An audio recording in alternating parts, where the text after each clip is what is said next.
రక్ష, Rishi heart touching love story episode 2.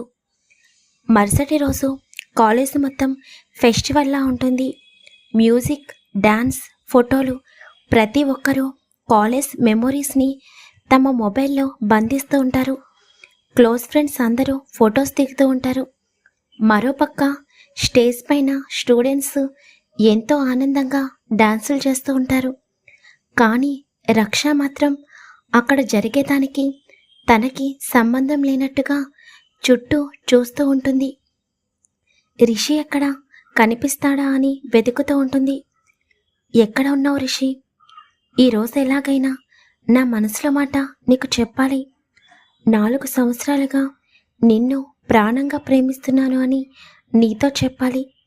Life long నిన్ను చూస్తూ బ్రతికేస్తాను అని, నీతో కలిసి 7 అడుగులు వెయ్యాలి అనుకుంటున్నానని నీతో చెప్పాలి.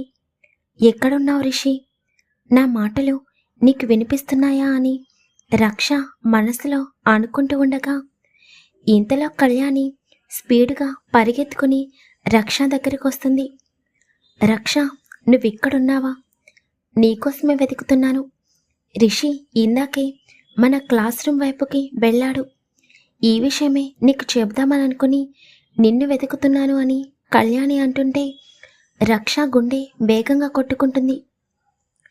ప్లీజ్ నీ మనసులో మాట చెప్పు రక్ష, వెళ్ళు అని అంటుంటే రక్ష ఒక క్షణం గట్టిగా కళ్ళు మూసుకుని తర్వాత కళ్యాణి వైపు చూస్తూ అలాగే అని అక్కడి నుండి తన క్లాస్ రూమ్ వైపుకి అడుగులు వేస్తుంది. తన క్లాస్ రూమ్ రాగానే రక్ష అడుగులు ఆగిపోతాయి. తన చేతులు కూడా చిన్నగా వణుకుతూ ఉంటాయి. తన గుండె కూడా చాలా వేగంగా కొట్టుకుంటుంది.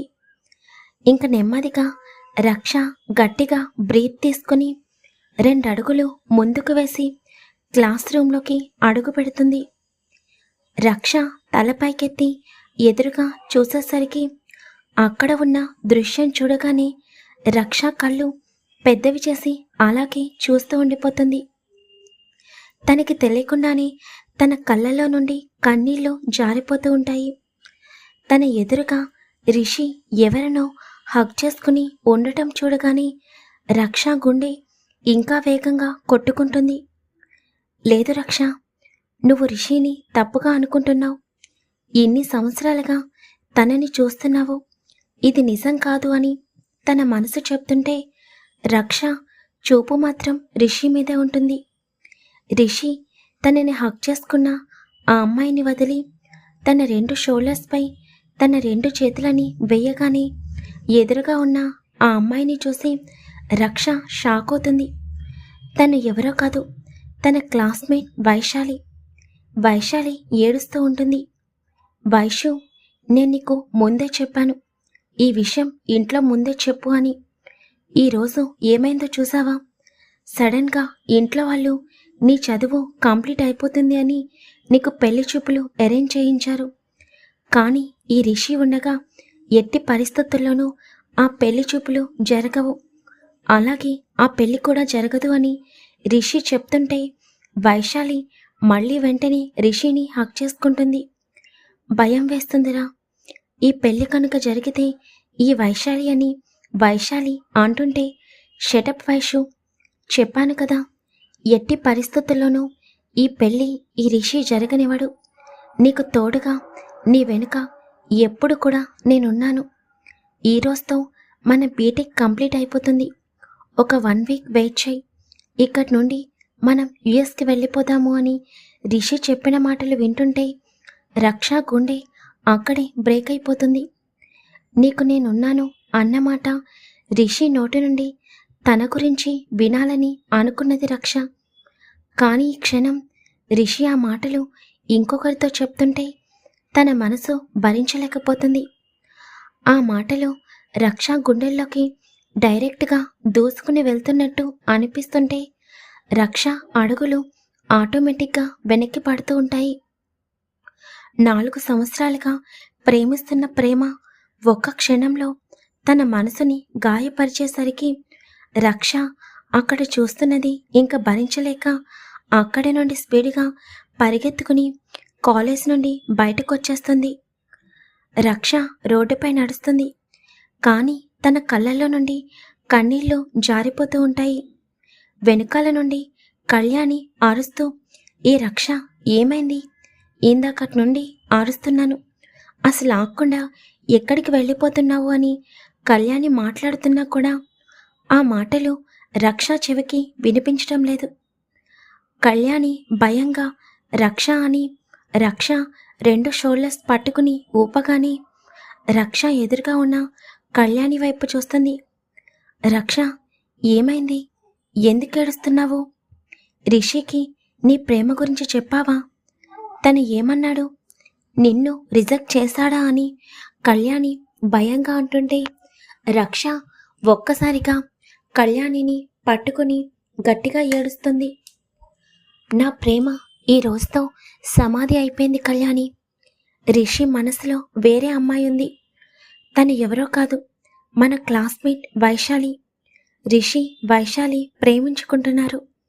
వైశాలికి తన ఇంట్లో వాళ్ళు పెళ్లి సంబంధం చూశారు అని ఇంకొక 1 వీక్లో రిషి, వైశాలి ఇద్దరు కూడా ఇక్కడి నుండి యుఎస్కి వెళ్ళిపోవాలని ప్లాన్ చేసుకుంటున్నారు. అంతేకాదు, వైశాలికి తనున్నాను అని రిషి వైశాలితో చెప్పడం నేను స్పష్టంగా విన్నాను. వాళ్ళిద్దరూ అంత దగ్గరగా, ఆ ఊహ కూడా నేను భరించలేకపోతున్నాను.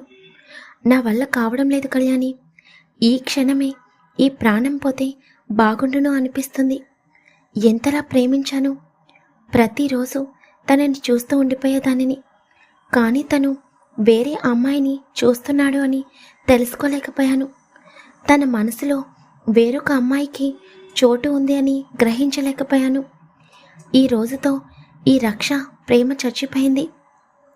ఆ ప్రేమతో పాటు నేను కూడా చచ్చిపోయాను అని రక్ష చాలా ఎమోషనల్గా ఏడుస్తూ అంటుంటే కళ్యాణి రక్షని ఓదార్చలేకపోతుంది. ఆ రోజు రక్షకి, కళ్యాణికి ఎలా గడిచిందో కూడా అర్థం కాదు. అలా కొన్ని రోజులు గడిచిపోతాయి. రక్ష ఇంట్లో ఉంటున్నా కూడా తనకి ప్రపంచంతో సంబంధం లేనట్టు బ్రతుకుతూ ఉంటుంది. కళ్యాణి ప్రతిరోజు రక్షతో మాట్లాడుతూ ఉండేది. ఇంకా ఇంట్లో వాళ్ళు కళ్యాణికి మ్యారేజ్ చేయడంతో రక్షతో మాట్లాడడం తనకి కుదిరేది కాదు. అలా కళ్యాణితో రక్షకి చాలా వరకు గ్యాప్ వచ్చేస్తుంది. ఇంకా రక్ష డిసైడ్ అవుతుంది తను రిషిని మర్చిపోవాలి అని. అలా మర్చిపోవాలి అనుకుంటే తను డైవర్ట్ అవ్వాలి అని. తను డైవర్ట్ అవ్వాలి అనుకుంటే తను ఇంట్లో ఉండకూడదు అని. అందుకే వెంటనే జాబ్స్కి అప్లై చేస్తుంది. అలా రక్ష జాబ్లో జాయిన్ అవుతుంది. ఆఫీసులో ఉన్నంతసేపు తను బిజీగా ఉన్నా కూడా ఇంటికి వచ్చేసరికి మళ్ళీ రిషి జ్ఞాపకాలు తనని ఏడిపిస్తూనే ఉండేవి. ఆ క్షణంలో తనకి పరిచయం అవుతుంది నిత్య. నిత్య ఒక అనాథ. ఆ టైంలో నిత్య ఫ్రెండ్షిప్ అనేది రక్షకి చాలా సపోర్ట్గా అనిపిస్తుంది. నెమ్మదిగా రిషి జ్ఞాపకాల నుండి రక్ష బయటపడుతుంది.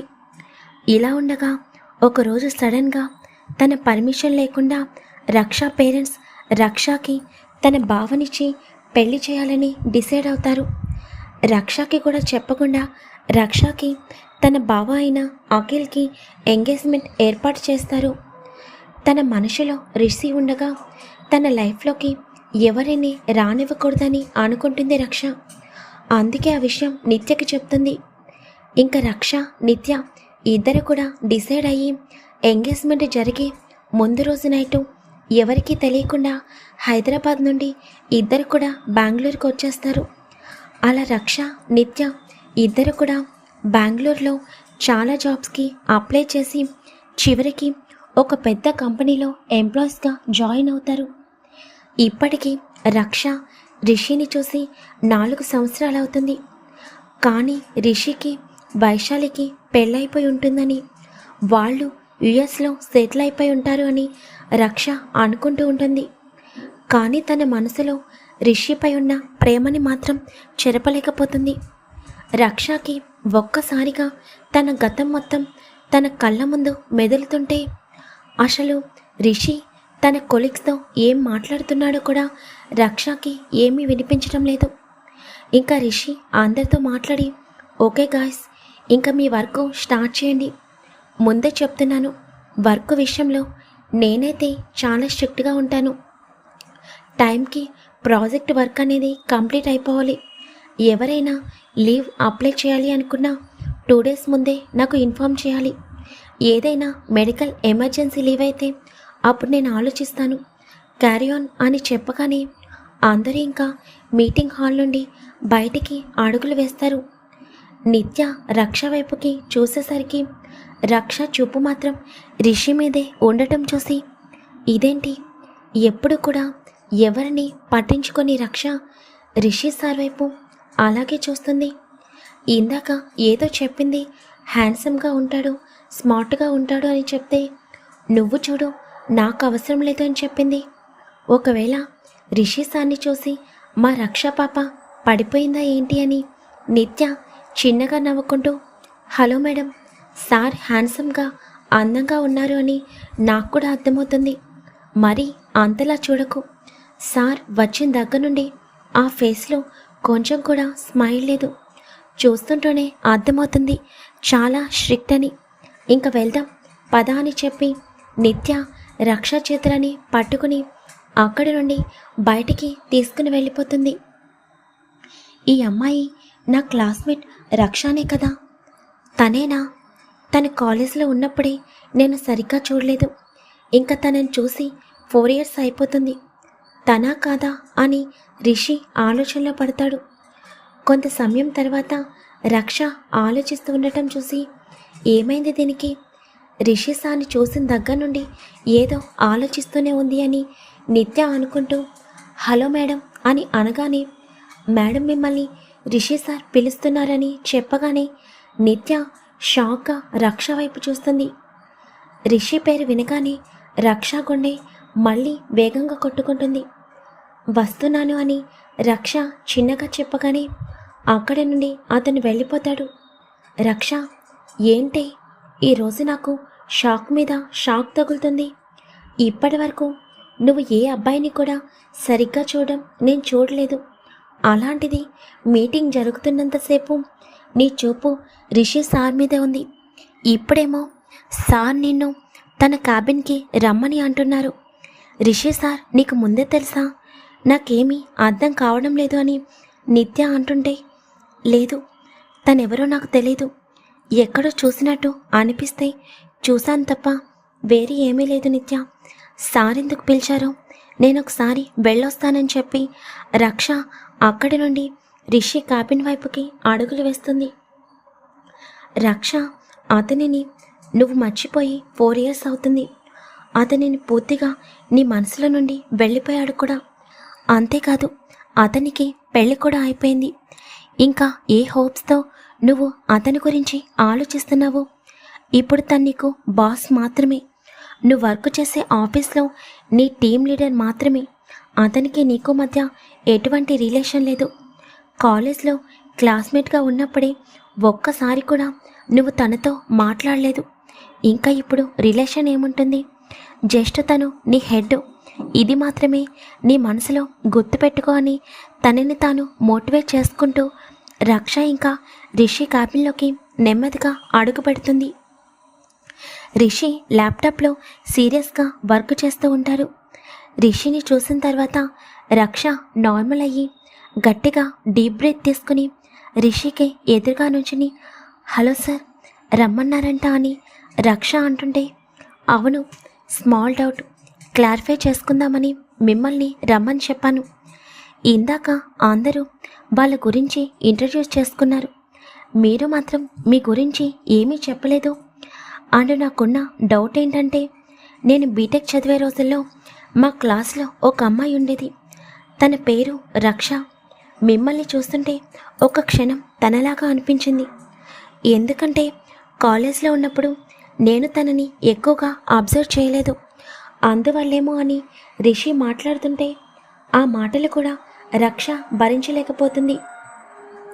తనని నేను ఎక్కువగా అబ్జర్వ్ చేయలేదని చెప్పిన మాటలు వింటుంటేనే రక్షకి అర్థమవుతుంది, అసలు రిషి తన గురించి ఒక్కసారి కూడా ఆలోచించలేదు అని, అసలు తన గురించి ఏ రోజు కూడా పట్టించుకోలేదు అని, 4 ఇయర్స్ తర్వాత తను కనిపించినా కూడా రిషి గుర్తుపట్టలేకపోవడంతో, అసలు రిషికి తను అనే ఒక మనిషి ఉన్నట్టు కూడా గుర్తులేకపోవడంతో రక్ష వస్తున్న కన్నీళ్ళని ఆపుకుంటూ, ఏ సార్, మీరు అనుకున్నది నిజమే.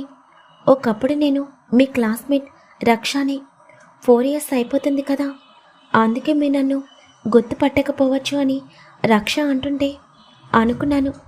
ఓకే, డౌట్ క్లియర్ అయిపోయింది, ఇంకా మీరు వెళ్ళొచ్చు రక్ష అని రిషి అంటుంటే రక్ష స్పీడ్గా రిషి క్యాబిన్ నుండి బయటకు వచ్చేస్తుంది.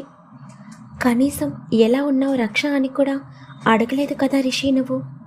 నువ్వు అప్పుడు ఎలా ఉన్నావు, ఇప్పుడు కూడా అలాగే ఉన్నావు. కానీ నేనెందుకు అలా ఉండలేకపోతున్నాను? ఎందుకు నీ మాటలు వినగానే మళ్ళీ నా కళ్ళల్లో కన్నీళ్ళు వస్తున్నాయి? ఎందుకు నా మనసుని నేను కంట్రోల్ చేసుకోలేకపోతున్నాను? లేదు, నేను స్ట్రాంగ్గా ఉండాలి అని రక్ష తన కన్నీళ్ళని తుడుచుకుని తన డెస్క్ దగ్గరికి వెళ్తుంది. నా క్లాస్మేట్ ఈరోజు నా టీంలో వర్క్ చేస్తుంది. ఈ రక్ష చాలా సైలెంట్గా ఉండేదనుకుంటా కదా. చాలా రోజుల తర్వాత మా క్లాస్మేట్లో ఒక అమ్మాయిని కలిశాను. లీవ్ ఇట్ రిషి, చాలా వర్క్ ఉంది, ముందు వర్క్ సంగతి చూడు అని తన మనసు చెప్తుంటే ఇంకా రిషి ఆ విషయాన్ని పక్కన పెట్టేసి వర్క్లో బిజీ అయిపోతాడు. రక్ష, ఏమైంది? నీ ఫేస్ ఏంటి అలా డల్ అయిపోయింది? అతను చాలా స్ట్రిక్ట్ అని విన్నాను, కానీ అతను ఇంకా మనకి ఏ వర్క్ అసైన్ చేయలేదు కదా, నీతో ఏమైనా మిస్బిహేవియర్ అని నిత్య అంటుంటే, లేదు నిత్య, ఇందాక అడిగావు కదా అతనికి పరిచయం ఉందా అని. తనెవరో కాదు, నీకు చెప్పాను కదా ఒకప్పుడు నా బీటెక్లో నేను ఒక అబ్బాయిని లవ్ చేశాను అని. తనే ఈ రిషి అని చెప్పగానే నిత్య ఒక్కసారిగా గట్టిగా వాట్ అని అరుస్తుంది. మరి రిషికి రక్షపై ఫీలింగ్స్ స్టార్ట్ అవుతాయా? అసలు రిషి రక్ష ఎలా కలవబోతున్నారు? రిషికి నిజంగానే పెళ్ళయిందా? అసలు రిషికి వైశాలికి మధ్య ఉన్న రిలేషన్ ఏంటి? స్టోరీ నచ్చితే తప్పకుండా లైక్ చేయండి, అలాగే హై పాయింట్స్ ఇవ్వడం మాత్రం మర్చిపోకండి. ఇంకా ఎవరైనా ఛానల్ని సబ్స్క్రైబ్ చేసుకోకపోతే వెంటనే ఛానల్ని సబ్స్క్రైబ్ చేసుకుని పక్కనే ఉన్న బెల్ ఐకాన్ క్లిక్ చేయండి. చాలామంది అడుగుతున్నారు, ఓల్డ్ స్టోరీ క్రియేట్ చేశారు కదా, అదెందుకు కంటిన్యూ చేయడం లేదని. అది కొన్ని ఎపిసోడ్స్ ఎక్కువ ఉంటాయి. ఇప్పుడు ప్రజెంట్ నాకు హెల్త్ బాగోలేదు కదా, అందుకే జస్ట్ 5 ఎపిసోడ్స్ అలా ఉన్న స్టోరీస్ మాత్రమే కంటిన్యూ చేస్తున్నాను. ఇంకా స్టోరీ నచ్చితే తప్పకుండా లైక్ చేసి కామెంట్ చేయండి.